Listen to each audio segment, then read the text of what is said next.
Hello, and thank you for viewing this video, in which I will be talking about units available as Lords of War from the Ork 7th Edition Codex, as well as my final thoughts on this book.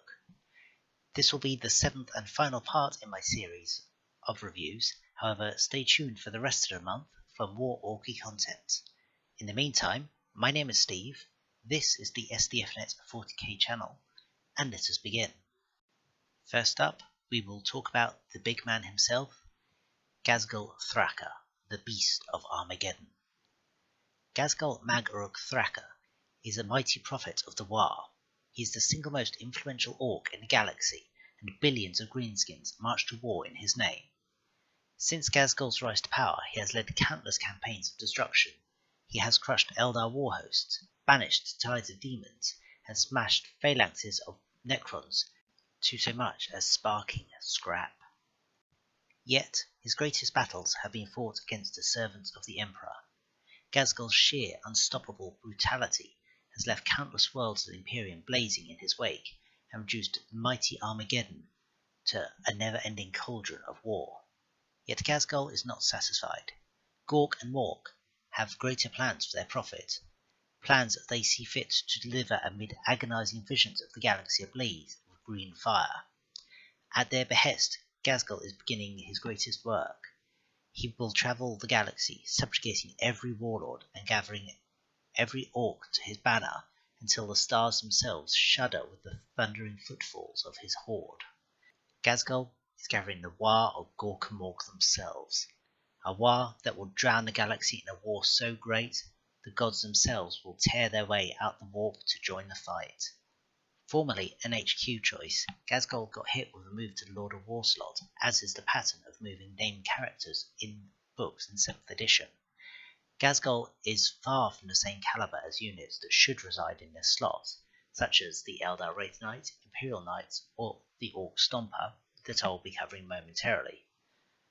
Moreover, Ghazghkull being in this slot does have the advantage of freeing up one of your HQ slots to make room for Mad Doc Grotznik or my much favoured Weird Boy, as functionally Ghazghkull fills the role of a war boss, a very angry variant of a war boss, but nevertheless unlocking Waaagh for your army. Despite my chiding him being in the Lord of War slot, Ghazghkull is no slouch stat-wise, but he only really supports the hero stat line, which reads Weapon skill 6, Ballistic skill 2, Strength 5, Toughness 5, 4 wounds, 4 initiative, 5 attacks, Leadership 9, and a 2-up save. He is obviously a unique independent character, so no spamming this, who has the usual 3 Orc rules of Furious Charge, Mob Rule, and Here We Go, as well as Eternal Warrior, Independent Character, and Waaagh.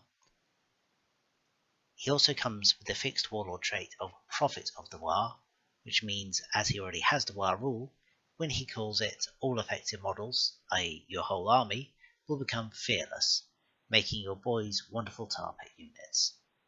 He is also proclaimed as the Prophet of Gork and Mork, which means if Ghazghkull is your warlord, which for 225 points he should be, he gains a 2+ invulnerable save on the turn he calls Waaagh, until the start of the next turn. In addition, Ghazghkull and any other models in his units that are equipped with Mega Armor can run on the turn he calls a Waaagh, despite having the slow and purposeful rule.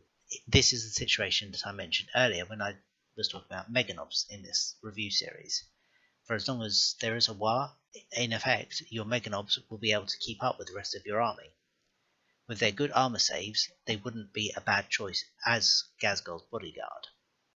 Ghazghkull comes equipped with a cyborg body, big shooter, power claw, boss pole, and stick bombs, and may optionally take items from the runt and squig list that I covered in part 1 of this series. Ghazghkull is expensive, but makes a very good HQ. He's a beast in combat with 6 strength 10 AP2 hits on the charge, and he can take a hit or two with toughness 5, 4 wounds, feel no pain, and when he calls a Waaagh, a 2+ invuln. He also has war gear included, but the question you really have to ask is he really worth 3.7 times more than that of a standard war boss. I've established that they can be pretty beastly too, with the right upgrades. My answer is, unless I'm playing a large points game, say 2,000 points, 3,000 points or more, or playing a formation from the Ghazghkull supplement, it's probably a no for me for a standard CAD. I'll stick to my trusty generic war boss. The final unit we're going to look at in this series is the Stomper. A Stomper is an effigy of war built by the Orcs to ape their brutal gods. Cobbled together in typical Orc fashion, the Stomper's bulk is festooned with overlapping metal plates, bolted atop one another to present a formidable frame and allow the Stomper to shrug off incoming firepower. It has a large crew of Orcs and Grots to keep its various engines going and its weapons blazing away. The Stompers are festooned with weapons ranging from big shooters and scorchers, poking out from between the protective plates, to the death cannon, an enormous piece of ordnance, and the bullet-spewing super gatler. A Stomper can also carry a full mob of Orcs to war, ready to jump out and put the boot in at a moment's notice.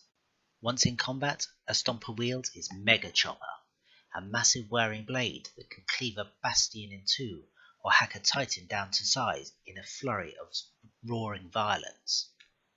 The Stomper is a super heavy walker with a transport capacity of 20. Fire points can be found 1 in the head and 3 in the belly, and the access point is at the rear of the Stomper.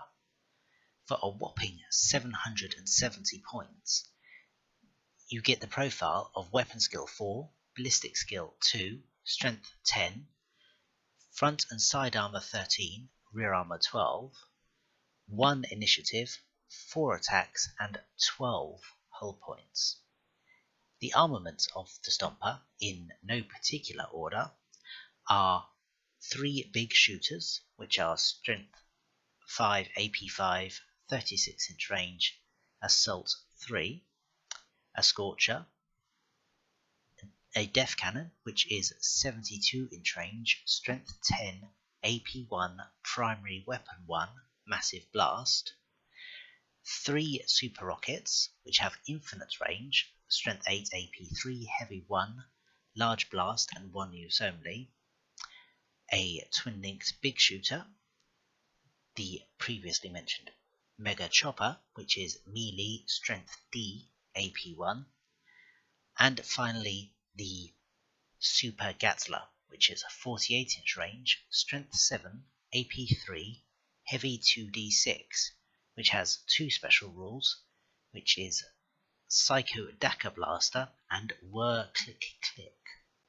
The rule Psycho Daka Blaster reads: the Super Gatler makes 3 shooting attacks with the standard profile each time it fires. Completely resolve each shooting attack before moving on to the next. A new target may be chosen for each attack.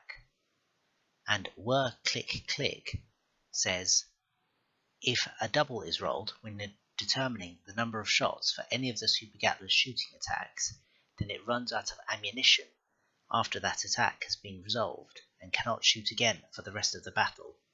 This rule does not apply to the very first shooting attack a Super Gatler makes in the battle, so it will fire a minimum of 2 times before running out of ammunition. A Stomper also has the Effigy special rule, which means all Orcs within 6 inches of the Stomper are fearless. Upgrade-wise, you could take 2 additional Super Rockets for 20 points each, and Grotriggers, granting it will not die, for 30 points.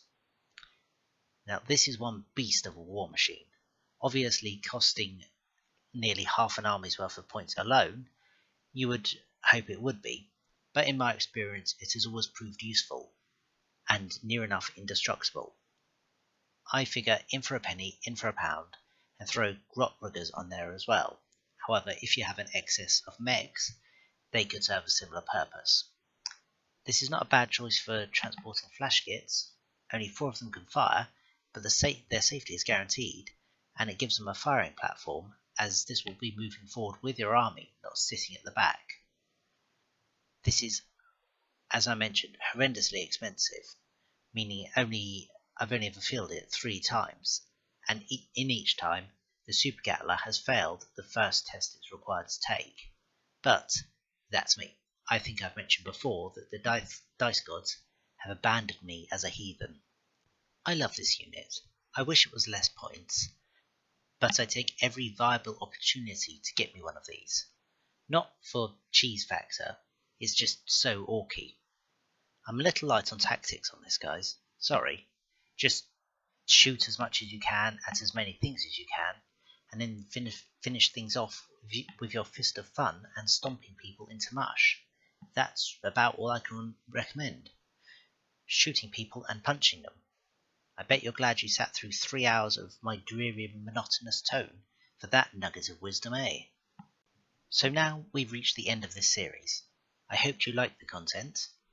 I am aware that at times I may have sounded a bit harsh or dismissive toward units or upgrades, but this is due to the nature of the review for the purpose of playing and winning on the tabletop, where unfortunately orcs aren't a top tier army. Let me just say this for the record. Orcs are one of my favourite armies. I love them. You wouldn't have a collection like mine if you weren't emotionally and financially invested in them. I intend to round out this month's series with a look at my collection, which hopefully will emphasise my points. It's not the biggest Waaagh in the world, but it is vastly more than I could ever use, and I don't care, because more and bigger is always the answer to everything with orcs.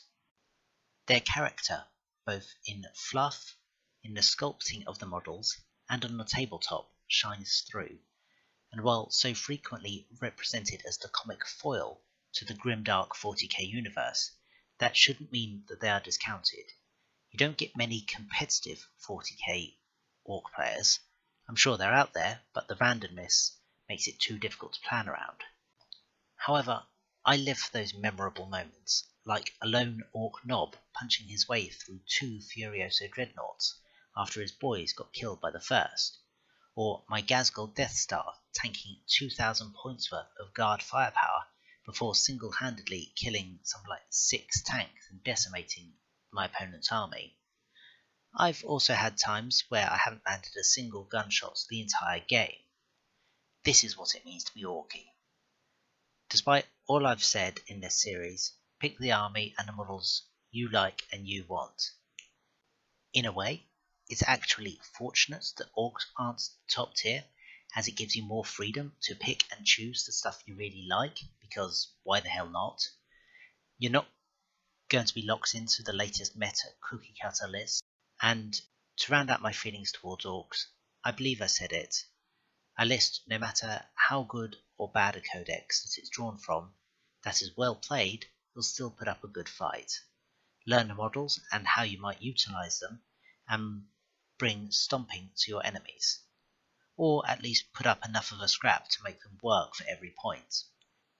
At the time of writing this review, I have close to a 75% win rate with orcs, which can't be discounted. Well, that's me done for now. I appreciate your taking the time to listen to me ramble on. I hope you enjoyed the content and welcome your constructive feedback and discussion in the comments below. If you like this video, hit like. If you like my content, hit subscribe. Both help me in knowing what is working. I have been Steve. This has been the SDFnet 40k channel, and I will see you next time. The Emperor protects.